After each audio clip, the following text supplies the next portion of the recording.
இன்றைக்கி கையல் சீரியலில் சொந்த சொல்லலை சூனி யோசிக்கிறதுக்கு நம்ம கையில் தாங்க கரெக்டாக இருப்பாங்க. ஆமாங்க, இத்தனை நாள் வந்து கையிலும் எழிலும் வந்து தன்னுடைய திருமண வாழ்க்கையை நிறைவு பெறாமல் இருக்கிறதுக்கு சிவசங்கர் தான் காரணம்னு நினச்சிட்ருக்கோம். ஆனால் இருந்தாலும் வந்து இப்போ கையில் தான் ஸ்டார்ட் பண்ணியிருக்காங்க அப்படின்னு சொன்னோம். இந்த சூழ்நிலையில் இப்போ பார்த்திங்கன்னா நம்ம கையிலுக்கு வந்திருக்க ஒரு பெரிய நெருக்கடி என்ன அப்படின்னா, நம்ம ஆனந்தியோட கல்யாணம்.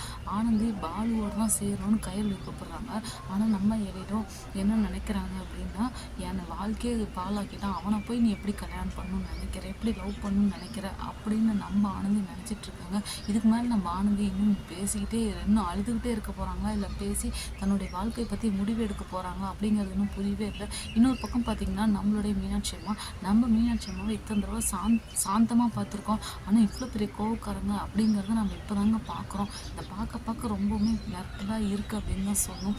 இருந்தாலும் வந்து நம்ம மீனாட்சி அம்மா இப்போ ஒரு நல்ல முடிவு எடுத்தால் ரொம்பவுமே நல்லாயிருக்கும். இது கௌஷிக்கோட வாழ்க்கையும் சேர்ந்து அமைஞ்சிருக்கு அப்படின்னு தான் சொல்லணும். அதனால் ஆனந்தி வேணால் இந்த கல்யாணத்தை நிறுத்திடலாம் அப்படின்னு நம்ம மீனாட்சி மேடம் வந்து ஒரு முடிவு எடுத்தாங்கன்னா சீரியல் பார்க்க எனக்கு கொஞ்சம் இன்ட்ரெஸ்ட்டாக இருக்கும். இப்போ கையிலுக்கு ஏற்பட்டிருக்க இந்த சத்தீஸ்வரனிலேருந்து கையில் எப்படி மீள போகிறாங்க அப்படிங்கிறது தான் அப்கமிங் எபிசோடாக இருக்க போது என்ன நடக்கும்.